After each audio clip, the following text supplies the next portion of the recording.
multiplication chart. And she looked over here, and Kaya, tell us again, how did you come up here and show, because some people still aren't sure about this. Now remember, this is division, so you think, how can I use that multiplication chart? Come up here and show us how you did it, Kamaya. I started with the 6 and that to the 12. All right, she started with the 6, and she went all the way to the 72. And what number did it show? 12. So she used her multiplication chart and found that 72 divided by 6 equals 12. Good job, Kamaya. Did anybody else use it? Did you? You did? Good. Anybody do it a different way? Now, as we get faster and faster and we learn our multiplication facts, with division, you can, you know how we did a missing add-in? Does everybody remember the missing add-in? Well, this is going to be a missing factor. 6 times blank equals 72. 12. And that would, our missing factor would be 12. Okay? So, all right, and the last one.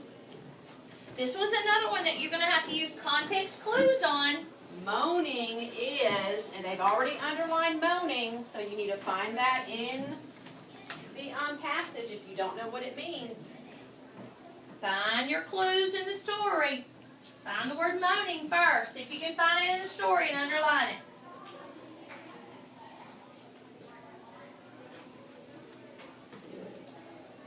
Julie, did you find it? Jay, Did you find it? Did you underline it? Amber, did you find it? Jackson, did you find it? Find the word moaning. Underline it. I like how you Keep looking. crossed out Right answers there. that you knew were not Remember right. what I said, if you see the word moaning, you should be able to look up in that passage and find the same word. Huh? Moaning. Raise your hand if you have not found it yet. See it? Think about when you moan. Think about when you moan and groan, just moaning. You see it? Find the word moaning. Don't you look at it? Starts with an M. Did you find it? Yes, I did. See it? Think about it. Think about when you guys actually moan. Raise your hand if you've ever heard the word moan Moaning, before. groan. Bet your parents and your grandparents. Quit moaning. Stop moaning and groaning all the time.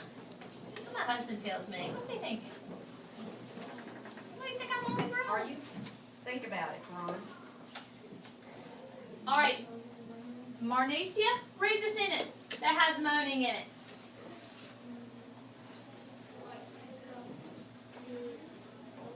Read the whole sentence. They just heard A ghost moaning. How many of you have ever seen a ghost kind of like, scary. have you seen them?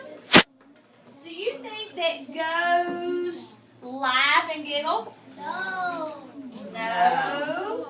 Do you think that moaning is yawning out loud? What is a yawn? Show me a yawn. Yawn. Jaden's yawning. Have you ever heard a ghost yawn?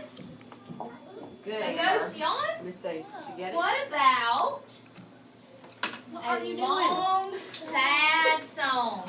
What would a sad song sound You like? get it?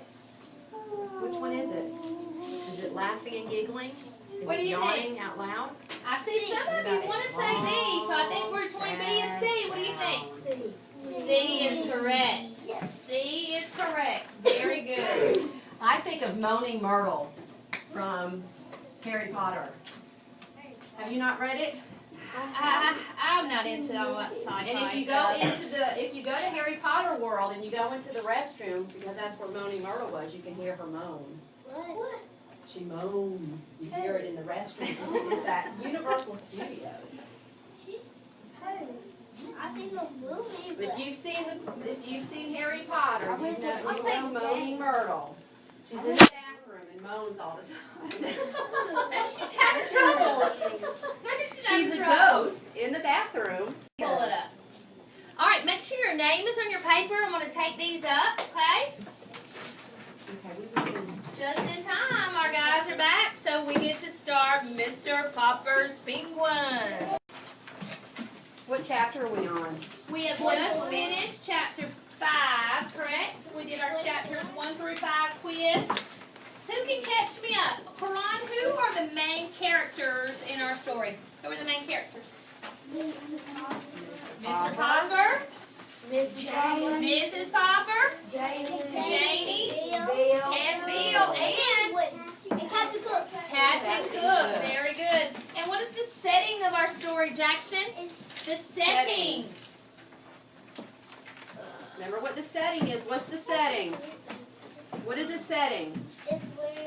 What is our setting? What is our setting right now? Right. So what's the setting of the story? The house. There What? is I heard- still water Still water in the at house. the house. Who remembers the exact setting? Their house number is 432 Brown Avenue. Very good. Okay. So we have a problem. What's our problem? Penguin ate the Penguins. goldfish. That's right. Our problem. Penguin ate the goldfish. Yeah, that was a Oh, problem. yeah, that was a Penguin problem, ate the wasn't goldfish. it?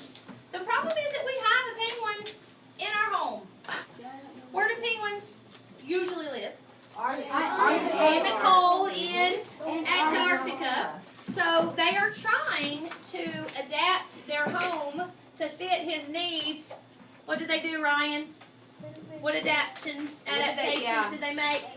Remember the handyman? He What went to the happened? house. What did he do? Yes. Yes, they made Mr. Popper a home out of the refrigerator. So then we had another problem. Who came and knocking on the door? The policeman. Is that where we left off? Have we talked to the policeman yet? We did? Y'all read that on Friday and I wasn't here, right? Y'all did that? Did. Sorry. Okay, so are we on chapter 6? Chapter 6? Okay, so chapter 6, the chapters are in Roman numerals, not in normal numbers. What does 6 look like in Roman numerals? A V and an I. A V and an I. Very good. What page is it on?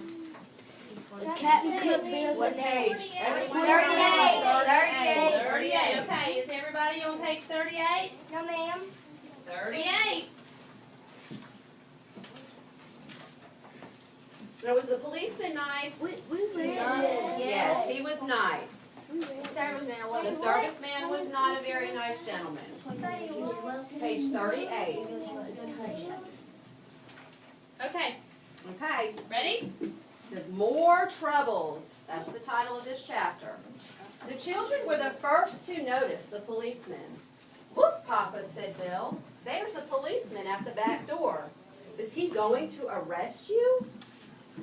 "Gook," said Captain Cook, walking with dignity to the door and trying to poke his beak through the screen. "In this 432 Proudfoot Avenue, it is," answered Mr. Popper. "Oh, is this 432 Proudfoot Avenue?" "It is," answered Mr. Popper. "Well, I guess this is the place, all right," said the policeman, and pointed to Captain Cook. "Is that thing yours?" "Yes, it is," said Mr. Popper proudly. "And what do you do for a living?" asked the policeman sternly. "Papa is an artist," said Janie. "He's always getting paint and calcimine all over his clothes," said Bill. "I'm a house painter, a decorator," said Mr. Popper. "Won't you come in?"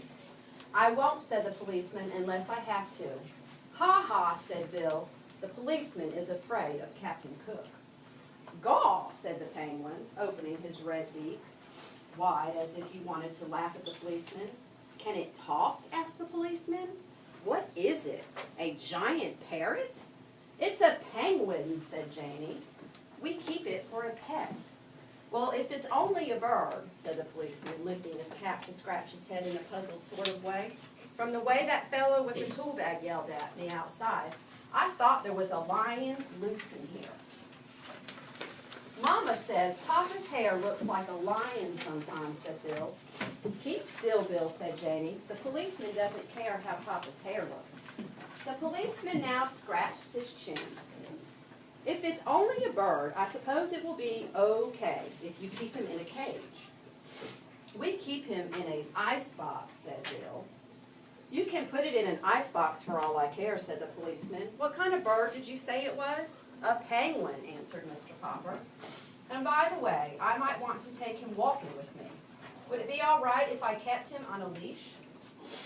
I tell you, said the policeman, honestly, I don't know what the municipal ordinance about penguins is, with or without a leash on the public streets. I'll ask my sergeant. Maybe I ought to get a license for him, suggested Mr. Popper. It's certainly big enough for a license, said the policeman. I'll tell you what to do. You call up the city hall and ask them what the ruling about penguins is. And good luck to you, Popper. He's kind of cute. He's kind of a cute little fellow at that. Looks almost human. Good day to you, Popper, and good day to you, Mr. Penguin.